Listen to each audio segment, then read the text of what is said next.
It is the ANC that is mobilizing the entire country today around the question of peace.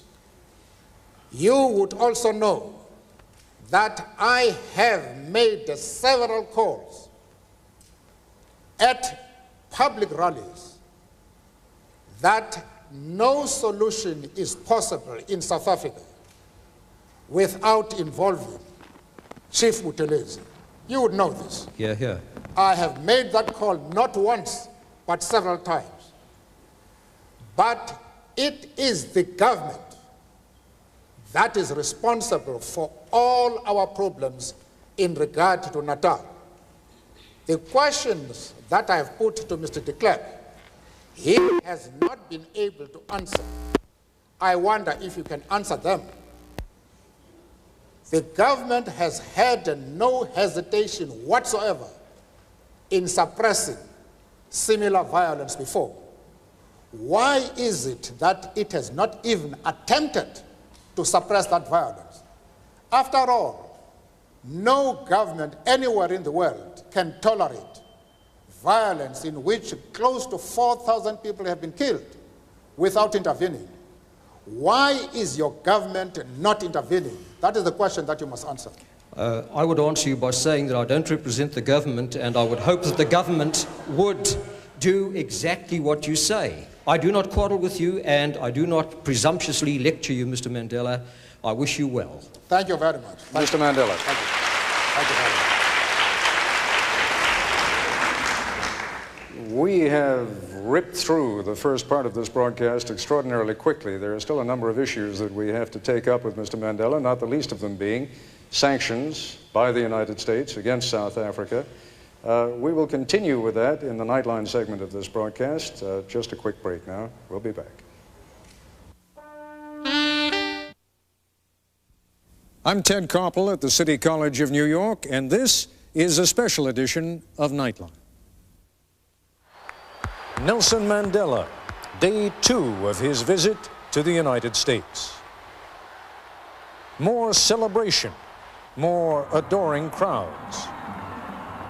A reminder to his people of how far they have come. In the words of the prophet Isaiah, we have risen up as on the wings of eagles. A reminder of how far they have yet to go. The old order is crumbling, but the age of freedom has not yet dawned. Ladies and gentlemen, Nelson Mandela.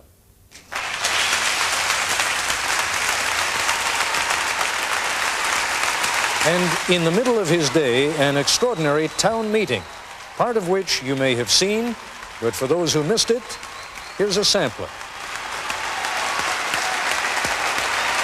We identify with the PLO because just like ourselves, they are fighting for the right of self-determination.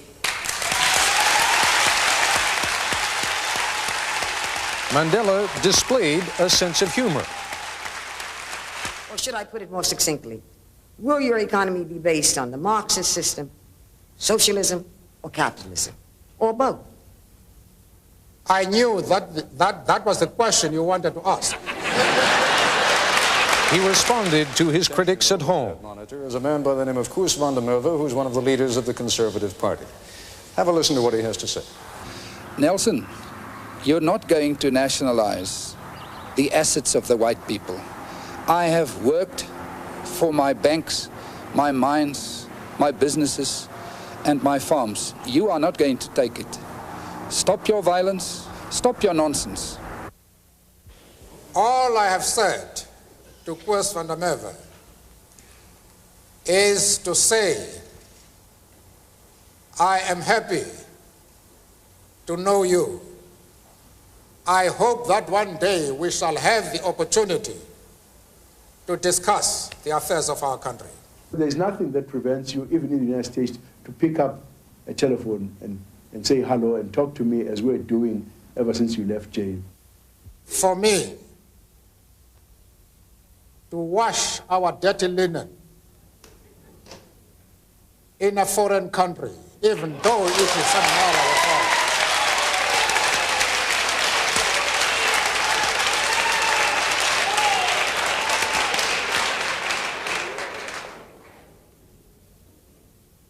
I am hesitant to do that, even though here I have the feeling that I am among comrades in arms. Welcome to America. He faced his critics here head on. Those of us who share your struggle for human rights and against apartheid have been somewhat disappointed by the models of human rights that you have held up since being released in jail. You've met over the last 6 months 3 times with Yasser Arafat. Yasser Arafat, Colonel Gaddafi, Fidel Castro support our struggle to the hilt. I think I would be dishonest if I did not express profound disappointment with the answer that Mr. Mandela gave to the previous question, because it suggests a certain degree of amorality. Above all, Nelson Mandela stated his positions forcefully. Why are you so insistent upon maintaining sanctions at a time when it can be argued that the South African government has made more concessions, your release being only one of them, than it has ever made in the past 40 years? I should know better about this matter, Mr. Koppel, than you. No doubt. And now, in the Nightline segment of our broadcast, there's much more to come.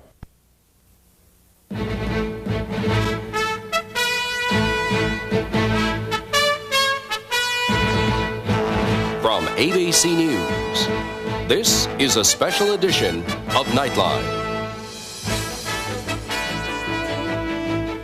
A town meeting with Nelson Mandela from the City College of New York.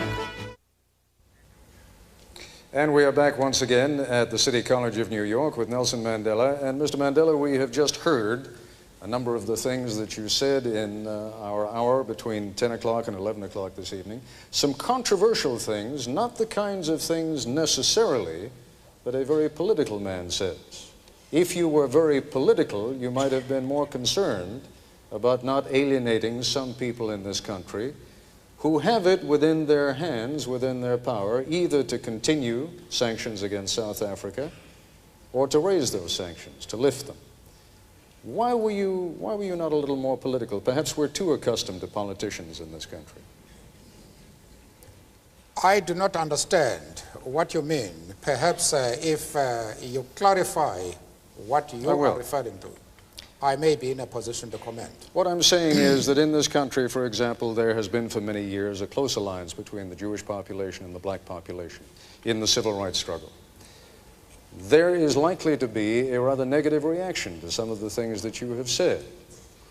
That reaction could very well cause people to call up their congressmen, their senators, and say, go ahead, lift the sanctions. Why not? After all, President de Klerk is doing a great deal against apartheid. Only today, in fact, his number 2 man, Gerrit Viljoen, said that the government perceives itself in South Africa as being part of the anti-apartheid struggle.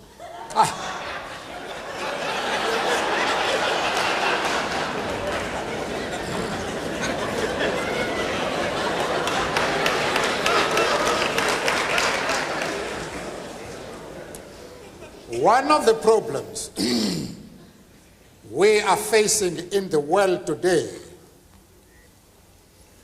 are people who do not look at problems objectively, but from the point of view of their own interests.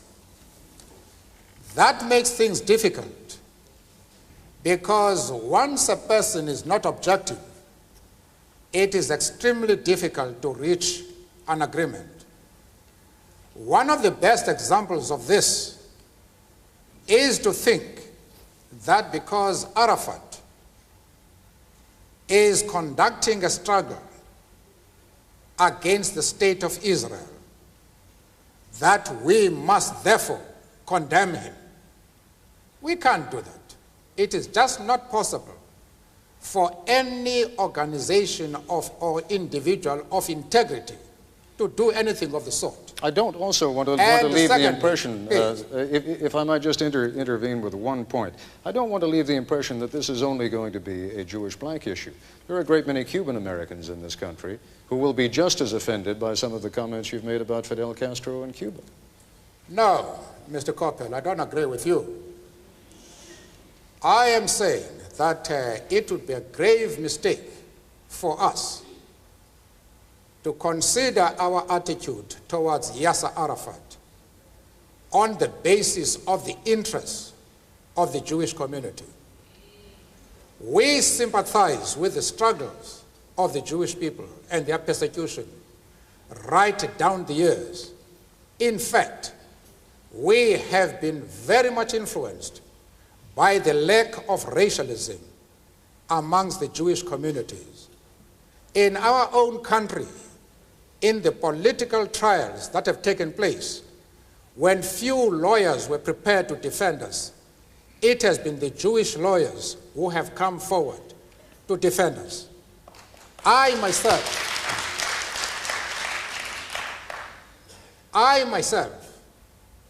was articled, I'm a lawyer by profession, and I was trained to become a lawyer by a Jewish firm at a time when few firms in our country were prepared to take blacks. And as I have said, we have many Jews, members of the Jewish community in our struggle, and they have occupied very top positions. But that does not mean to say that the enemies of Israel are our enemies. We refuse to take that position. You can call it being political or a moral question, but for anybody who changes his principles depending on whom he is dealing, that is not a man who can lead a nation.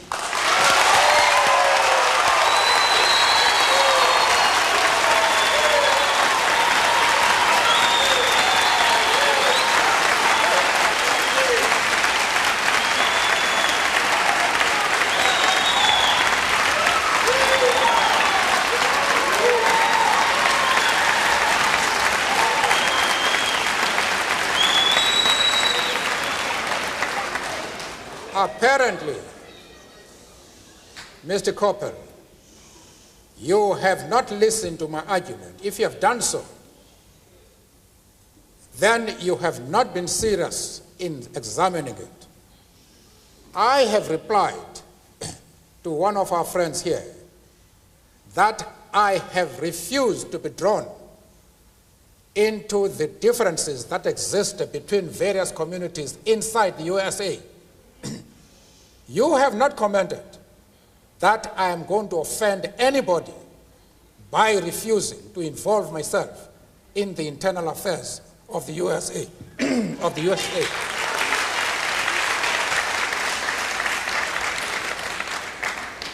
Why are you so keen that I should involve myself in the internal affairs of Cuba and Libya?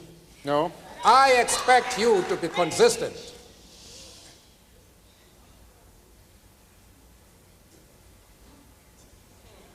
I don't know if I have paralyzed you. No.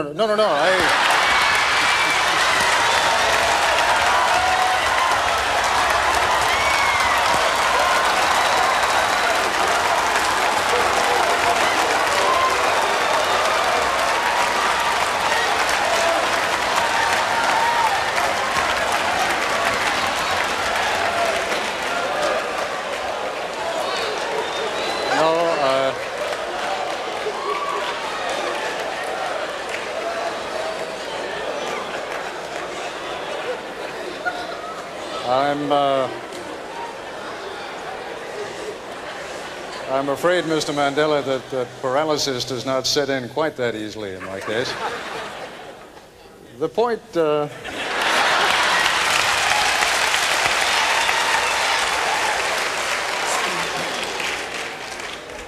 Since I've just about recovered from my paralysis, I want to come back to that question in just a moment, but first, we need to take a break. The point that I was trying to make, and clearly did not make with any great success, but the point that I was trying to make is that you must not be misled by what is, after all, what in this country we call a hometown crowd. These people are very much with you. You have seen that. The people who come out to see you, the people who will come to Yankee Stadium to see you, the people who line the motorcade routes to see you, you don't have to convince them. They are people who already believe in you and believe in your cause. But this is a very large and diverse country. And when I was making my observations about the lack of politicism, and in this country saying someone is not a politician is not meant as an insult necessarily, when I was accusing you of a lack of political qualities there, I was wondering whether you are conscious of the impact that you will have on a great many people who are not here today, who do not see you in perhaps the same benign fashion that so many people in this audience see. Well, as far as the Jewish question to begin with, I have had discussions at my own initiative with prominent Jewish leaders to straighten out this affair. Amongst the people I saw was Mrs. Helen Suzman, who has been an MP in our country for more than 30 years. There was Mr. Masons, who has been a judge in Lesotho, Botswana, and the old Rhodesia. There was the chief rabbi of Johannesburg. There was Professor Katz from the University of Witwatersrand, and an eminent community leader in South Africa. We discussed this question and all misunderstanding was cleared, the question of Yasser Arafat and the PLO. I have also discussed the question with the Jewish leaders in the USA and very top people like Mr. Sigmund. We reached an agreement on this question and we saw eye to eye. Now, I don't know where your concern arises. The Jewish leaders themselves are able to determine their own affairs. Nobody else is entitled to say that the Jewish leaders are going to be concerned about your stand. Because I have had the discussions with them, and those discussions will reach consensus. But there are matters, of course, in which we did not agree. But the position which we take as the ANC, I thought we were able to explain it in such a way that it removed the concern of the Jewish community. Let's broaden it out. I am still prepared to do that even in this talk. If the Jewish leader have any doubts about our stand, I am prepared to address them and to allay their concern, because they are a very important community both in South Africa and of course in the States. And I'm prepared to iron out any differences that might exist. But they must know what our stand is. Arafat is a comrade in arms, and we treat him as such. Mr. Mandela, we need to take a break again. When we come back, we'll be taking up the issue of sanctions, sure to be one of the major questions, one of the major topics of conversation when our guest, Mr. Mandela, visits Washington at the beginning of next week. Allow me, Mr. Mandela, to broaden the subject out a little bit and to introduce now another distinguished guest here, Senator Boren, who indeed will be called upon very shortly to vote upon the issue of sanctions. Senator Boren, I wonder if you'd be good enough to stand up and to give me your assessment of how much trouble do you think Mr. Mandela is going to have on this issue? How warmly will he be received in the U.S. Congress? Ted, I think he's going to be very warmly received by people in both parties and by the administration as well. While there may be some differences of opinion on certain issues, like positions on Arafat and Gaddafi, I think the American people understand what has gone on in South Africa. We have seen families divided because they've been classified according to race. We know that people are denied the right to vote because of race. We know that people are detained and not even given a trial because of race. And the American people regardless of party or position on other issues, are not about to relieve the pressure until that system is changed.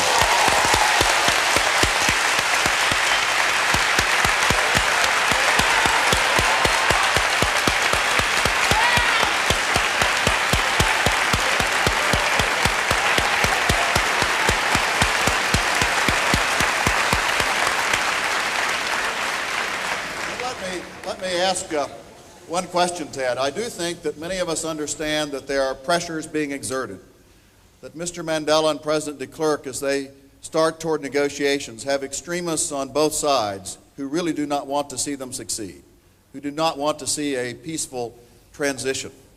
And we're concerned. I understand why we must not release the pressure, and I think there's a bipartisan decision not to do that. The President has reached out to us in Congress to say that he will consult with us on any future policy decisions that are made.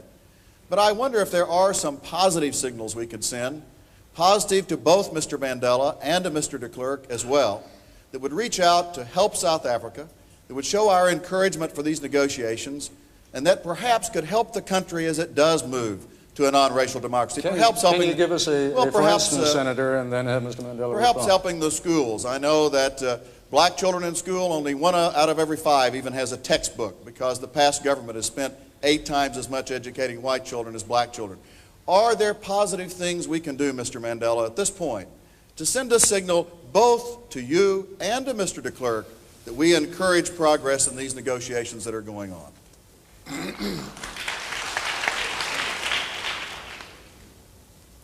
Well, Mr. Koppel, I think I would have an easier task if you ask me to pass a vote of thanks to Senator Bond. He has said all the things that are required to be said in regard to the problems of South Africa.